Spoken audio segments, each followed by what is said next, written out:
Hello farmers, welcome back to my channel. అలఫీ good morning అండి. Video ద్వారా Anantapuram market యొక్క స్టాక్ ఇన్ఫర్మేషన్ షేర్ చేస్తున్నాను. సో ముందుగా ఈరోజు డేట్ వచ్చేసి 23వ తేదీ జనవరి నెల 2026వ సంవత్సరం. అండ్ ఈరోజు అనంతపురం టొమాటో మార్కెట్ స్టాక్ తీసుకుంటే కనుక సేమ్ అండి, నిన్నట్లాగానే ఈరోజు కూడా మరింత తగ్గింది స్టాక్. సో గత 4 రోజుల నుంచి కొంచెం రోజు రోజుకి తగ్గుతూ వస్తుందన్నమాట. అండ్ ఓకే ఫ్రెండ్స్, అన్క్వాలిటీలు అయితే ఏమాత్రం వెళ్ళడం లేదండి, నో సేల్ పడుతున్నాయి. ఇది మీరు గమనించగలరు. రైతన్నలందరికీ ఇదే తెలియజేస్తున్నాను.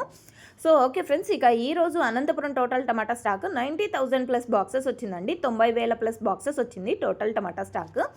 అండ్ ఇది కేవలం స్టాక్ ఇన్ఫర్మేషన్ మాత్రమేనండి. నెక్స్ట్ వీడియో ద్వారా ప్రైజెస్ ఇన్ఫర్మేషన్ షేర్ చేస్తాను, ఎందుకంటే ఇంకా ఆక్షన్ అనేది స్టార్ట్ అవ్వలేదు. ఆక్షన్ స్టార్ట్ అయిన తర్వాత ప్రైజెస్ ఇన్ఫర్మేషన్ అనేది షేర్ చేస్తాను. అండ్ అనంతపురంలో కేవలం 15 కేజీల బాక్సెస్ మాత్రమే ఉంటాయి. అండ్ దాదాపుగా 30 మండీలు ఉన్నప్పటికీ ప్రజెంట్ కొన్ని మండీలకు మాత్రమే స్టాక్ అనేది వస్తుంది. సో ఓకే ఫ్రెండ్స్, ఇదండి ఇన్ఫర్మేషన్. యూజ్ అయింది అనుకుంటే please like, and daily information కోసం సబ్స్క్రైబ్ చేయండి మన ఛానల్ని. Thank you.